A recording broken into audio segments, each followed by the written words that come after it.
Welcome to Facts Radio, your journey through history begins here. In this episode, we explore the Cold War, a battle fought not with bullets, but with fear, ideology, and power. It was a war of whispers and walls, spies, and satellites. A struggle that split the world in two for nearly half a century and shaped the fate of every nation that dared to take a side. From the ashes of World War II to the fall of the Berlin Wall, this is the story of how humanity stood at the brink of destruction and somehow stepped back. Chapter 1, From Allies to Adversaries. The year was 1945. The guns of World War II had finally fallen silent, and across Europe, the ruins still smoked. Cities were shattered, families broken, economies crushed. But amid the devastation, two nations emerged stronger than ever, the United States and the Soviet Union. Once wartime allies, they now stared at each other across a scarred and trembling world, their unity dissolving into suspicion. The alliance that had defeated Nazi Germany had always been uneasy, born of necessity, not trust. The Western democracies had joined hands with Stalin's totalitarian regime only to stop Hitler's armies. But as soon as the Third Reich collapsed, the old doubts and ideological fears returned. The Americans saw the Soviets as brutal, expansionist communists bent on global domination. The Soviets saw the Americans as arrogant imperialists determined to encircle and destroy them. Imagine standing in Berlin in the summer of 1945. The city is divided into zones: American, British, French, and Soviet. Rubble fills the streets, and the air smells of ash and fuel. But beneath the debris lies something even more dangerous than the bombs that fell from the sky: mistrust. Each side races to secure what's left of Germany's technology, scientists, and secrets. Operation Paperclip brings German rocket experts like Wernher von Braun to America. The Soviets respond with their own efforts, seizing factories, machinery, even people. The differences soon become impossible to ignore. The United States envisions a free, capitalist Europe rebuilt through the Marshall Plan, offering billions in aid to war-torn nations. The Soviet Union sees it as a Trojan horse, designed to pull countries into the American orbit. Stalin refuses the aid and forces his Eastern Bloc allies to do the same. The Iron Curtain descends, not as a sudden drop, but as a slow, creeping shadow. In Eastern Europe, Soviet troops never leave. Puppet governments rise in Poland, Hungary, Romania, and East Germany. Political opponents vanish into prisons or are shot in secret trials. Meanwhile, in the West, America strengthens its alliances, building the North Atlantic Treaty Organization, NATO, in 1949. The line is drawn. Capitalism versus communism. Democracy versus dictatorship. Freedom versus control.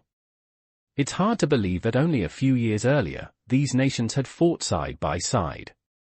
Now, even former comrades in arms exchanged only icy stares. Winston Churchill, standing before an audience in Missouri, gave the world its most famous metaphor for the divide: from Stettin in the Baltic to Trieste in the Adriatic, an iron curtain has descended across the continent. The world had entered a new kind of war, one without a front line, where battles were fought through ideology, espionage, and the ever-present threat of annihilation. The Cold War had begun. Chapter 2, The Nuclear Shadow. The dawn of the atomic age changed everything. When the United States dropped atomic bombs on Hiroshima and Nagasaki, the world witnessed power beyond comprehension. In the ruins of those cities, under skies filled with dust and death, the Cold War found its most terrifying weapon. At first, America alone held the key to nuclear destruction. But by 1949, the Soviet Union detonated its own atomic bomb, faster than anyone expected. Fear turned into panic. How had they done it so quickly? The answer lay in espionage. Soviet spies, working deep within the Manhattan Project, had stolen the blueprints of the American bomb. The age of nuclear monopoly was over. Imagine the feeling of living in that world. One push of a button, and entire cities could vanish. Children in American schools practiced duck-and-cover drills beneath their desks. In Moscow, citizens built bomb shelters and listened to government broadcasts promising that socialism would endure even through nuclear war. The fear was universal. It transcended borders, ideologies, and language. Both sides raced to build bigger and deadlier weapons. In 1952, the United States tested the first hydrogen bomb, a weapon 1,000 times more powerful than Hiroshima. The explosion vaporized an island in the Pacific, leaving a crater miles wide. Less than a year later, the Soviets tested their own hydrogen bomb. The nuclear arms race had become an inferno. But the arms race wasn't just about destruction. It was about deterrence, the grim logic known as mutually assured destruction. If both sides had enough weapons to annihilate the other, then neither would dare strike first. The peace of the world rested not on trust, but on terror. Every new missile test, every military exercise, every political speech carried the weight of potential extinction. American bombers patrolled the skies day and night. Soviet submarines glided silently beneath the Arctic ice, armed with warheads capable of ending civilization. The entire planet became a chessboard where a single miscalculation could start the apocalypse. And yet, amid this shadow of fear, humanity dreamed of the stars. The same rockets designed to deliver nuclear bombs would soon launch satellites, and people, into space. The paradox was striking: the tools of destruction became instruments of discovery. The nuclear age had given birth to both terror and wonder. The world was learning that progress could save or destroy, depending on who held the power, and what they chose to do with it. Chapter 3: The Battle for Hearts and Minds. By the mid-1950s, the Cold War was no longer confined to military arsenals or political borders. It had seeped into every part of life: art, music, film, even sports. It wasn't just a struggle for dominance, it was a battle for belief. Both superpowers fought to prove that their system, capitalism or communism, offered humanity the brighter future. America broadcasted jazz, Hollywood, and Coca-Cola as symbols of freedom. The Soviet Union countered with ballets, scientific triumphs, and promises of equality. The Cold War wasn't only about missiles, it was about meaning. Propaganda became a weapon of its own.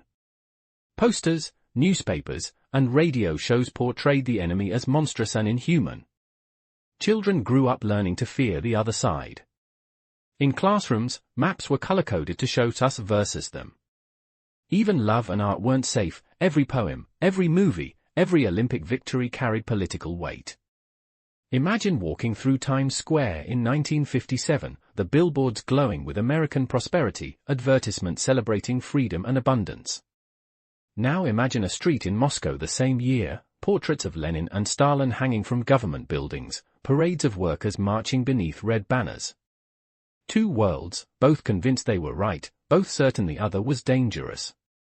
But beneath the slogans and songs, people began to question. Could freedom survive in a world built on fear? Could equality exist under oppression? The cracks began to show on both sides. In Eastern Europe, uprisings flared, in East Berlin, in Hungary, in Czechoslovakia.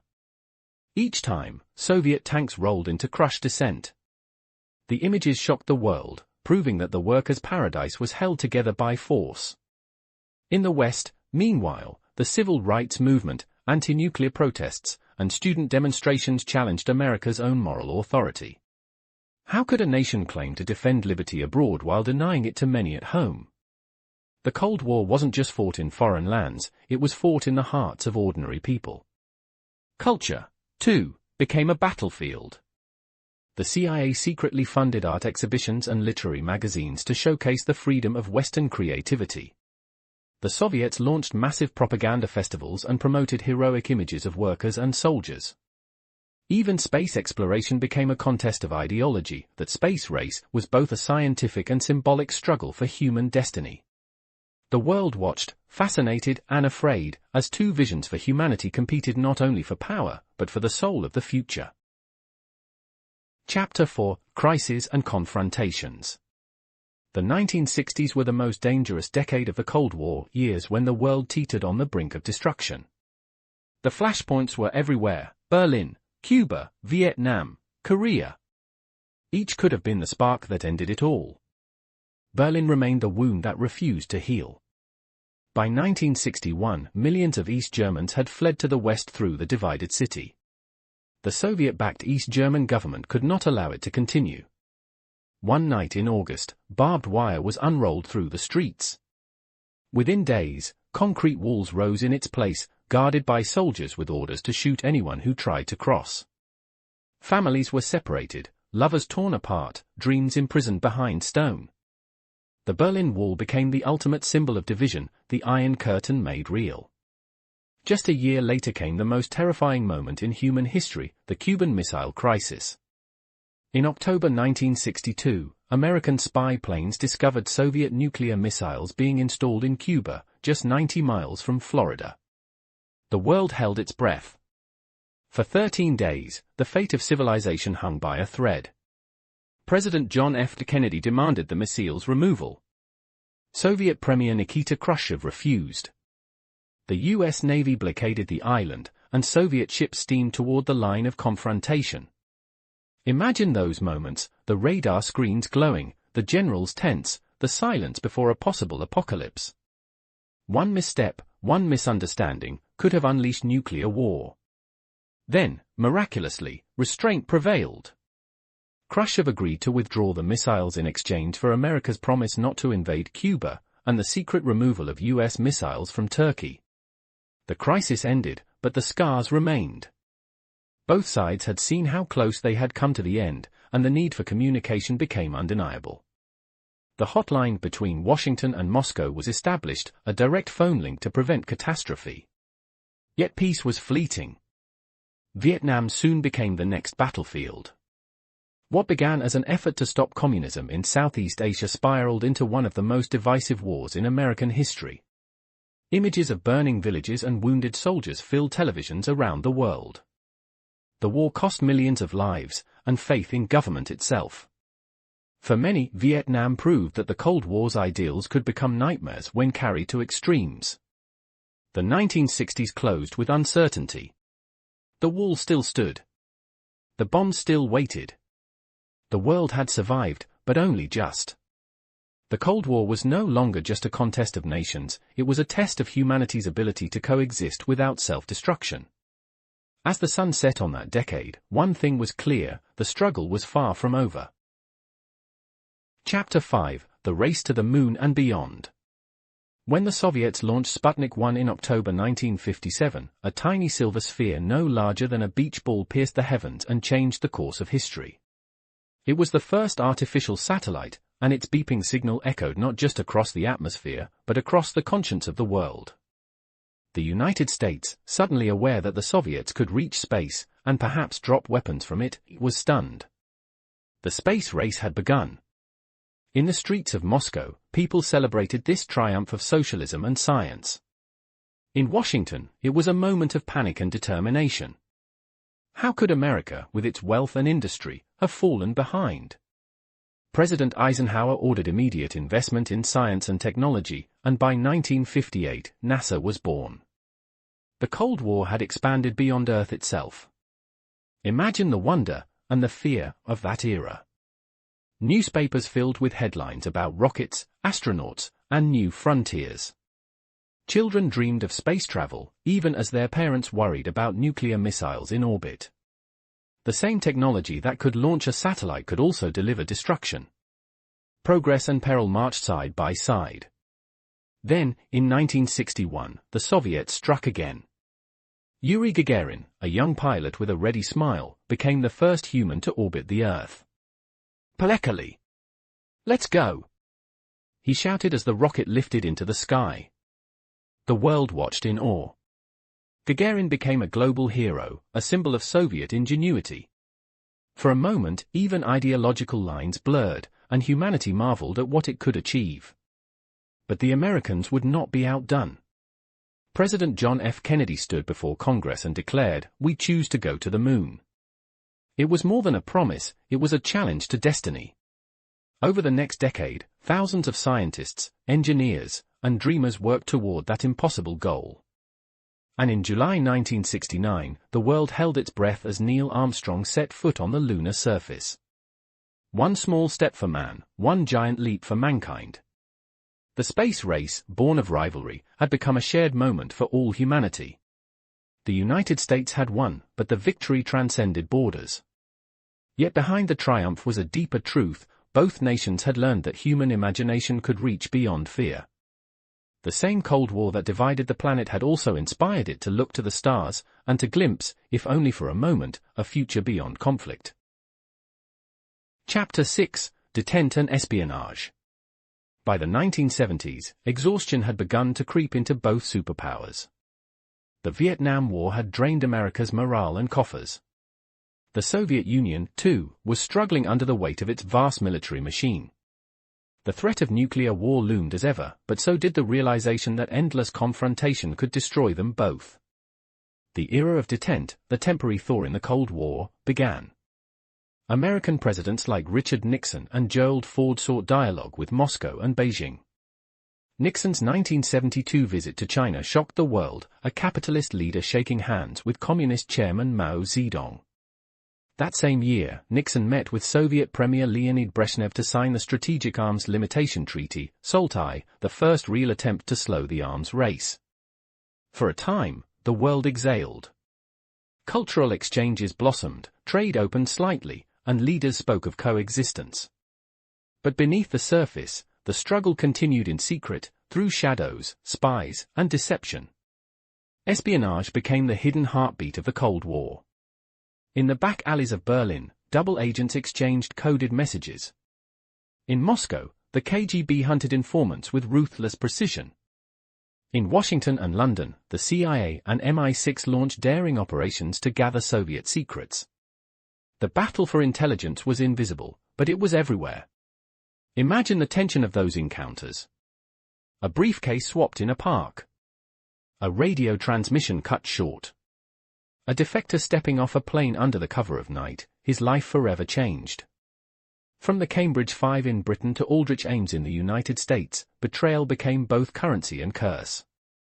Even as leaders smiled for cameras, satellites watched from above, listening, measuring, preparing. The Cold War's peace was an illusion built on constant vigilance. Every handshake carried suspicion. Every treaty was a test of trust that neither side truly passed. By the late 1970s, detente began to fade. The Soviet invasion of Afghanistan in 1979 shattered the fragile calm. Once again, tanks rolled, alliances shifted, and the rhetoric of confrontation returned. The hope of cooperation dissolved in the dust of war-torn mountains. The Cold War was reignited, colder, harder, and more dangerous than before. Chapter 7: Revolutions and Rebellions. The 1980s arrived with a new face of power and renewed defiance. In the West, President Ronald Reagan took office, declaring the Soviet Union an evil empire. His words electrified some and terrified others. In the East, a new generation of dissidents began to rise, demanding freedom from the suffocating grip of totalitarianism. In Poland, a shipyard electrician named Lech Walesa led a movement called Solidarity, the first independent labor union in the Eastern Bloc. Millions of workers joined his cause, defying the communist regime. The Polish government cracked down, imposing martial law, but the idea had already taken root. Across Eastern Europe, whispers of rebellion grew louder. Imagine living in those days, behind the Iron Curtain, where even speaking against the system could cost you your job, your freedom, or your life. Yet people began to risk everything for change. Underground printing presses spread banned literature. Musicians and poets became voices of resistance. The walls of fear began to crack. Meanwhile, in Moscow, the Soviet Union was collapsing under its own weight. Years of economic stagnation, corruption, and military overspending had taken their toll. Then came a new leader, Mikhail Gorbachev.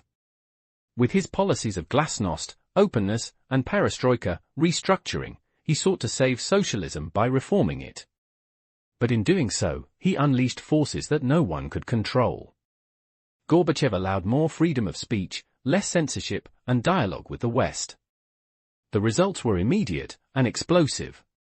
People spoke openly for the first time in decades.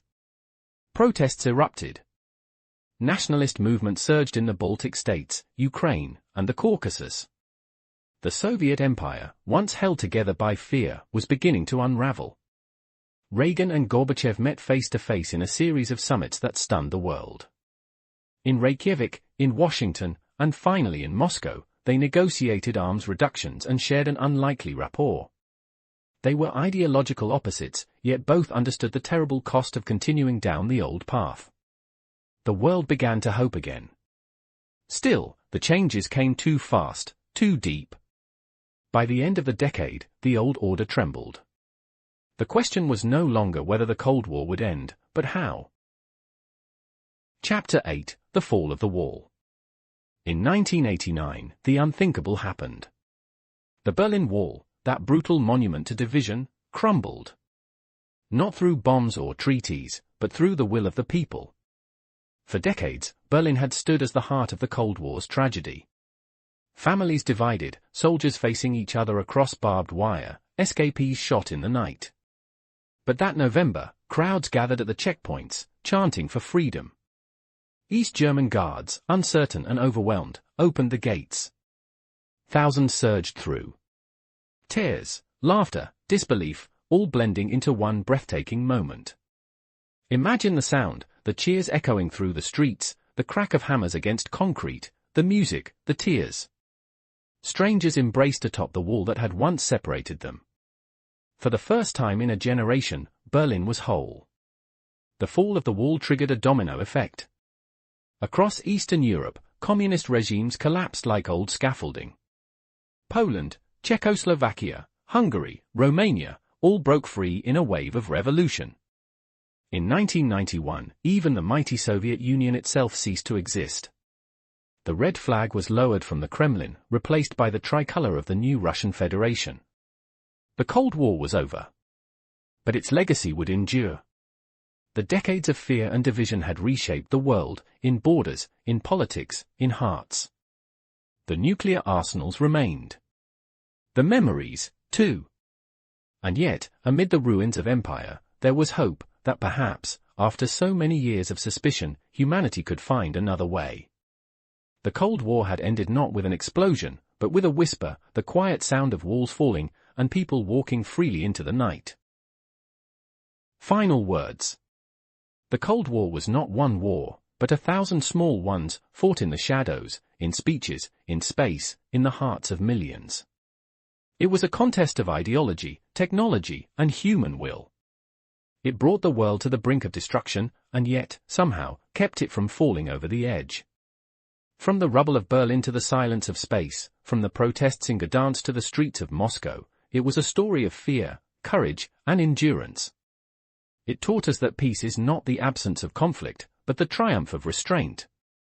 Today, the Cold War may be history, but its echoes remain in the tensions, alliances, and ambitions of our modern world. The lessons it left behind still shape the choices we make, and the future we build. This was the Cold War, a story of humanity at its most divided, and at its most determined. Thank you for listening all the way through. To support the show and ensure we can continue, please take a moment to subscribe.